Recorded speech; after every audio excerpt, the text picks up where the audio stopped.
J'ai agrandi ma mangatech et j'espère qu'elle vous plaît. En tout cas, moi, elle me plaît énormément. Je la trouve beaucoup mieux et je trouve que ça rend mieux à la vidéo. Donc voilà, dites-moi en commentaire ce que vous en pensez.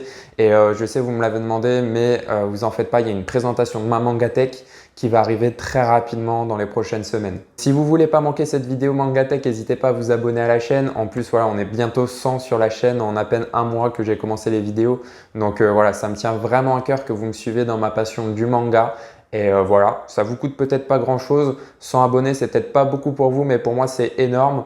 Et voilà, si on atteint 100 abonnés, ce serait super génial. Donc voilà, je vous remercie beaucoup et on attaque du coup avec la vidéo maintenant.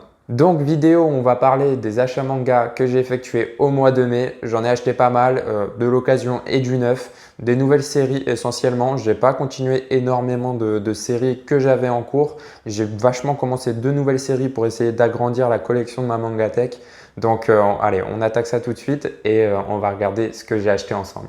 Alors on commence cette vidéo avec The Fable ou The Fable, je ne sais pas comment vous dites, édité chez Pika Édition. Je l'ai acheté au prix de 8,50 €. Voilà, alors c'est un manga qui était vachement attendu de ce que j'ai compris, qui est assez connu. C'est une série qui est terminée en 20 tomes. Moi, je ne la connaissais pas du tout. Donc je suis arrivé chez mon libraire, je l'ai vu. La jaquette, elle m'a un peu intéressé. Je trouvais que ça me faisait penser à un film. Alors j'ai plus du tout le nom du film, mais en le regardant, ça me fait penser à un film. Et un film d'action un petit peu là. Et bah ouais, j'ai lu le synopsis, ça avait l'air super intéressant. Donc voilà, je me suis laissé tenter et bah, honnêtement, c'est plutôt agréable à lire. Alors ça nous parle de quoi? Grossièrement, ça nous parle de Fable, un tueur à gages, un tueur professionnel qui est très réputé dans son milieu et qui enchaîne les meurtres, qui enchaîne les missions. Et le souci en fait, c'est qu'il en a enchaîné beaucoup trop en peu de temps. Et du coup, ça, c'est pas très bon dans leur milieu d'enchaîner beaucoup de missions, d'enchaîner beaucoup de meurtres. C'est des gens qui doivent se faire plutôt discrets. Et du coup, en fait, il va se retrouver contraint à partir dans une ville et de se faire oublier pendant 1 an pour qu'il disparaisse un peu de la circulation et qu'il se fasse oublier de ce milieu de tueurs. Alors c'est vrai, je l'ai déjà dit, je trouve qu'en ce moment il y a beaucoup de mangas qui sortent sur les tueurs à gages, les tueurs professionnels, les espions, etc. Et encore un nouveau. Mais il a quand même sa petite identité, il a quand même ce petit truc parce que c'est pas un manga d'action, enfin si c'est un manga d'action, mais il n'y a pas que de l'action, mais il n'y a pas que de l'humour non plus. C'est vraiment quelque chose, il est vraiment entre les deux et il se jauge. Pourquoi je dis ça? Parce que dans le fond, dans la forme, en fait, c'est un manga qui est plutôt sérieux. Il n'y a pas vraiment de grosses touches d'humour comme on va avoir dans du Spy X Family ou du Mission Yozakura Family. Par contre, dedans, le personnage principal est très professionnel et du coup, ça laisse place à quelques scènes un peu farfelues. Quand je dis professionnel, c'est-à-dire que ce fait de se faire oublier pendant 1 an, lui, il prend ça comme une mission. Ça veut dire que pendant 1 an, il devra tuer personne et en gros, lui, il va vraiment essayer pendant ces 1 an de se faire passer pour quelqu'un qui est nul, qui ne sait pas se battre, alors qu'en fait, il analyse tout. Il sait que la personne qui est en face de lui, à un moment, il va se faire agresser et il sait que la personne qui est en face de lui, elle est faible et s'il veut, en 2 coups, il peut le buter. Sauf que non, lui, il est là pour se faire oublier. Du coup, il va faire semblant de se faire tabasser par cette personne, alors qu'en fait, il n'a rien du tout. C'est lui qui se casse tout seul le nez, etc. Et quand on voit la tête du personnage principal, on se doute qu'il a un petit truc dans la tête, il a l'air d'avoir un petit grain, mais voilà, il est très professionnel, il prend vraiment sa mission à cœur et voilà, si au début on le voit, quand il s'agit de tuer des gens, par contre, c'est un vrai génie. Voilà, donc grossièrement, on suit l'histoire d'un tueur professionnel qui doit se faire oublier pendant 1 an, qui part s'isoler dans une ville pour se faire oublier avec son assistante. Et voilà, on va suivre toutes ces péripéties qu'il va avoir au cours de ces 1 an. Et voilà, plutôt pas mal. C'est un manga qui s'annonce en 20 tomes. Et là, du coup, le tome 1 qui vient de sortir en France. Donc, hâte de lire la suite. On continue avec 17 ans, une chronique du mal, le tome 1, édité chez la maison Naban. Et je l'ai acheté au prix de 8 €. Alors là, je pense que vous en avez entendu parce que j'ai regardé la vidéo de Draxo, un autre youtubeur manga, et il en a parlé, ça m'a intéressé, donc je me suis dit pourquoi pas essayer la lecture. Et comme il le dit dans sa vidéo, c'est vraiment un manga qui est très très dur à lire, qui est très malsain, qui est très sombre. Vraiment, il y a des moments dans ce manga-là, j'avais pas envie de tourner la page pour voir ce qui allait se passer.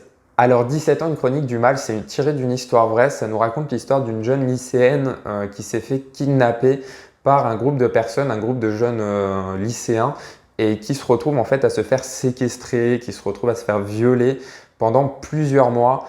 et bah, du coup on suit tout ce qui lui arrive et toute la recherche qu'il y a autour de cette fille par la police, par sa sœur jumelle notamment, parce qu'elle a une sœur jumelle qui de mémoire n'est pas dans la vraie histoire, qui n'est pas dans l'histoire vraie qui s'est passée au Japon.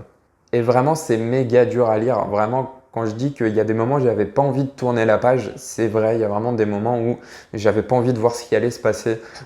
C'est vraiment horrible en fait de lire vraiment quand on voit ce qui se passe dedans, ce que cette jeune fille elle a reçu, bah, se dire que c'est vraiment arrivé à quelqu'un, c'est vraiment horrible.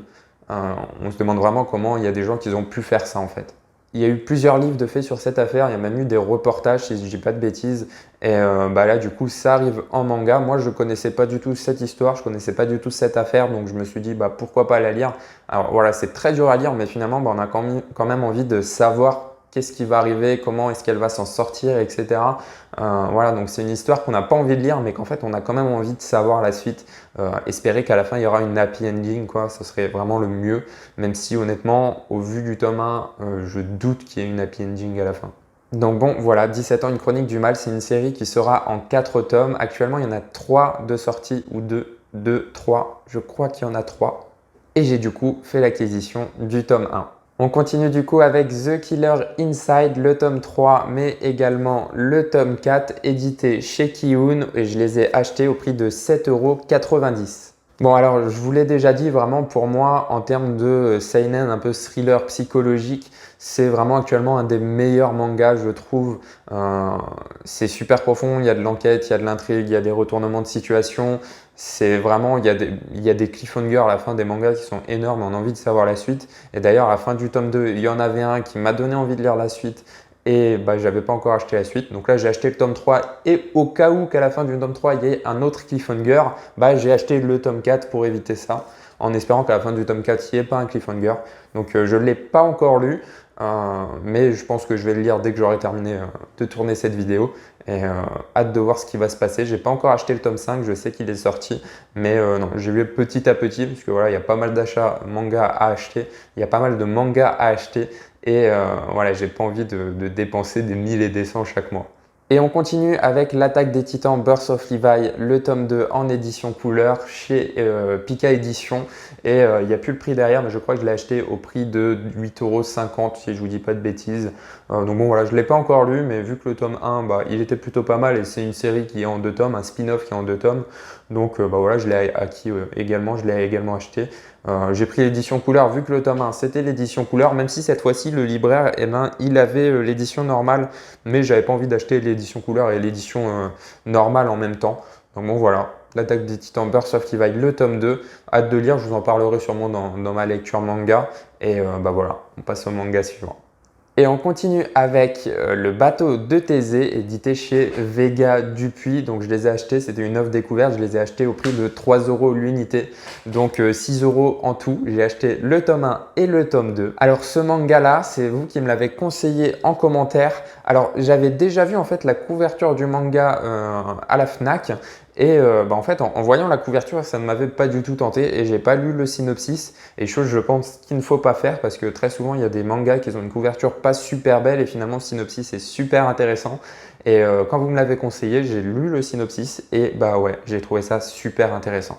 Alors en fait, ce manga nous parle d'un empoisonnement qui s'est fait dans une école à Hokkaido où il y a eu 21 victimes, que ce soit des élèves ou des professeurs. Et la personne qui est désignée coupable de ces meurtres n'est autre que le policier du village que tout le monde appréciait vraiment dans la ville. Ce policier, tout le monde l'appréciait et personne n'a compris finalement pourquoi il avait commis ces meurtres qui, si je ne l'ai pas dit auparavant, étaient commis par un empoisonnement au cyanure de potassium. Donc ce policier est condamné à la prison et on suit du coup 28 ans après l'histoire de ce fils, en fait, le fils du policier qui va enquêter sur cet empoisonnement, sur cette série de 21 victimes. Parce que en fait, malheureusement, le policier, il a été condamné, mais lui, en fait, il a toujours clamé son innocence et du coup, son fils va décider de retourner à Hokkaido, d'enquêter sur cette école pour vraiment savoir si c'est lui qui a commis les meurtres, pourquoi il clame son innocence 28 ans après et en fait, alors que logiquement, il les aurait tués. Et là, un petit phénomène paranormal qui se produit quand il arrive à l'école à Hokkaido. En fait, il y a une brume qui arrive et cette brume le transporte 28 ans en arrière. et du coup il se retrouve au moment où l'empoisonnement va avoir lieu. Et il va du coup voir pour la première fois son père qu'il n'a jamais connu parce que le jour où il est parti en prison, en fait sa mère était enceinte de lui, donc il n'a jamais connu son père et il a toujours vécu en se faisant insulter que sa famille en fait était une famille de tueurs en série parce que son père tuait des gens, etc. Et du coup il va essayer de suivre, voilà vraiment qu'est-ce qui s'est passé, est-ce que son père a commis ces meurtres, est-ce qu'il a vraiment tué ces gens, est-ce que c'est quelqu'un d'autre qui a tué ces gens, est-ce que c'est quelqu'un qui veut lui faire porter le chapeau.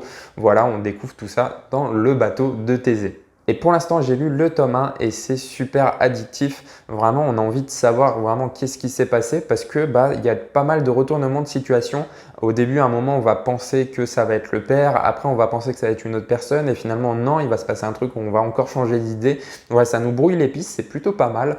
Et j'ai hâte de lire la suite. Actuellement, il y a 8 tomes de sortie et j'ai du coup fait l'acquisition des 2 premiers. Et on continue du coup avec Sky High Survival, donc édité chez Kana. J'ai acheté le tome 1, mais j'ai également acheté le tome 2 et aussi le tome 3. Voilà, donc édité chez Kana, comme je vous l'ai dit, je les ai achetés au prix de 3 € parce que comme pour le bateau de Thésée, c'était une offre découverte, donc ils étaient à 3 € l'unité. Donc en tout, j'en ai eu pour 9 €. Et du coup, ce manga, c'est un survival game et vraiment, moi, je kiffe les survival games. Sauf que le premier manga que j'ai ajouté à ma collection de cette catégorie-là, c'était King's Game. Et comme vous l'avez vu, j'ai pas trop kiffé King's Game. Et celui-là me tentait plutôt pas mal. Alors, il est plus long. King's Game était en 5 tomes, celui-ci est en 20 tomes. Et il y a un spin-off Sky High Survival Next Level qui existe aussi, qui de mémoire est en 7 ou 8 tomes.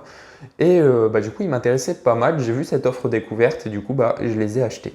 Alors, Sky High Survival, ça nous parle de quoi? C'est super simple. En fait, ça nous parle simplement de personnes qui sont transportées dans un nouveau monde, un monde un peu spécifique, un monde où il n'y a que des gratte-ciels. Et dans ce monde-là, on ne peut pas descendre au rez-de-chaussée, tout se passe sur les toits, c'est-à-dire qu'en fait, tous les gratte-ciels ont des ponts qui se relient entre eux et voilà, on se balade dedans comme ça, en passant de pont en pont et en restant sur les toits et au pire sur les étages en fait qui sont en haut des gratte-ciels, mais on ne peut pas descendre en bas. Et dans ce monde, il y a d'autres personnes, des personnes qui portent un masque, comme vous voyez sur la couverture du tome 1, et qui en fait cherchent à tuer tout le monde. Ils voient quelqu'un, ils le tuent. Et ça, on n'a aucune explication. Et il a l'air vraiment intéressant. Alors, il est beaucoup moins gore que King's Game, mais l'histoire a l'air beaucoup plus approfondie, a l'air beaucoup plus développée. Alors après, il y a 20 tomes, il n'y a pas 5 tomes comme pour King's Game, donc forcément, il y a le temps pour développer le personnage et développer tout ce qui va derrière. Mais je pense en tout cas que je vais beaucoup plus accrocher à Sky High Survival qu'à King's Game.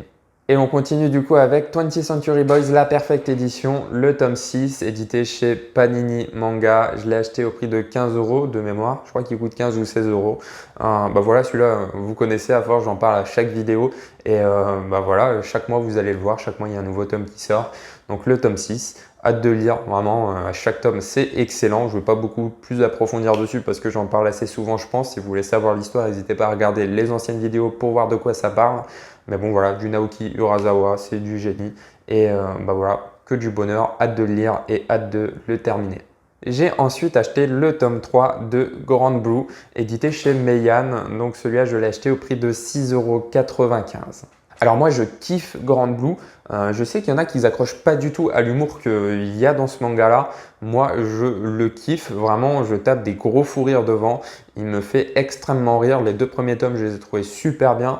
Ce tome 3, j'espère qu'il sera aussi drôle que les 2 d'avant. Et ça, c'est pareil. Je pense que je vais le lire aujourd'hui parce que vraiment, je surkiffe Grand Blue. Un manga de plongée qui ne parle pas vraiment de plongée, qui est plus un manga à gag où voilà, on enchaîne les gags. Et voilà, hâte de le lire, hâte de vous en parler. Et voilà, je vous en parlerai très rapidement de toute manière. Et on continue avec Fuka, édité chez Pika. Donc j'ai acheté le tome 1, le tome 2, j'ai acheté également le tome 3, le tome 4, le tome 5, ça ne s'arrête plus, le tome 6, le tome 7, le tome 8 et puis ça y est, on s'arrête ici, c'est déjà pas mal. Donc voilà, j'ai acheté les 8 premiers tomes de Fuka. Alors je les ai achetés d'occasion au prix de 30 € les 8, plutôt pas mal je trouve, frais de port inclus. Et voilà, plutôt pas mal, j'apprécie. Une œuvre écrite par Kuji Seo, un grand auteur qui a écrit Half and Half. Alors je ne pourrais pas vraiment vous dire de quoi parle Fuka parce que la seule chose que je sais c'est que c'est un manga qui est en 20 tomes et que ça parle de musique. J'ai pas cherché à en savoir plus parce que vraiment moi coup de JCO je surkiffe. En tout cas j'ai surkiffé Alpha and Alph et apparemment Fuka est tout aussi bien. Et en fait vraiment ce que je kiffe avec cet auteur c'est le style de dessin que je trouve déjà super beau, mais aussi le développement des personnages qu'il y a derrière. Et je pense qu'en fait malgré le thème de la musique, que finalement c'est pas un thème qui m'intéresse tant que ça, eh ben, je pense qu'on doit vraiment s'attacher aux personnages également dedans et qu'il y a surtout une arrière-pensée, une histoire en fait qui se développe en interne avec des petits messages qui font passer. Et voilà, j'ai hâte de le lire. J'ai les 8 premiers tomes, je pense que c'est un manga que je vais lire quand j'aurai de l'intégrale, donc quand j'aurai les 20 tomes. Et de toute manière, je pense que les 20 tomes, je vais me les acheter très rapidement. Donc je vais très rapidement acquérir les 12 tomes qui manquent pour pouvoir commencer cette œuvre. Alors on arrive à l'avant-dernier manga, il s'agit de Demon Slayer, le tome 17 en édition collector. Alors je l'ai acheté au prix de 15,99 €. Alors ils mettent édition collector, mais je vois pas vraiment ce qu'il a de collector. On n'a pas de jaquette exclusive, on n'a pas de ex-libris, on n'a rien du tout. On a juste en fait le tome 17 avec le roman. Et d'ailleurs en fait si on achète le tome 17 et le roman à part, ça revient au même prix. C'est juste que là voilà, on a un petit coffret avec une petite photo et je pense aussi que du coup ça leur permet de vendre le roman parce que s'ils n'auraient pas sorti le coffret, il y aurait beaucoup moins de ventes au niveau du roman. Mais voilà, toujours bon à prendre, j'aime bien. Je ne l'ai pas déballé parce que je suis qu'au tome 13 et j'attends que l'intégralité sorte pour pouvoir lire l'intégrale d'un coup.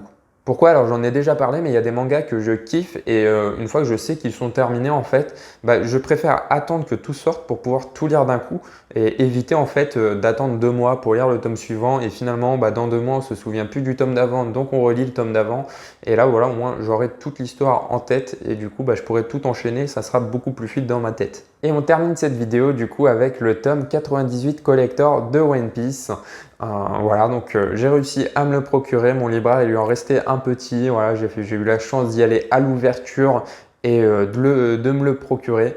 Et voilà, alors j'ai aucun tome de One Piece, mais au moins si un jour je décide de faire la collection de tous les tomes qu'il y aura, j'aurai quelques tomes collector de cette série. Et voilà, tome 98, il y a le 99 et le 100.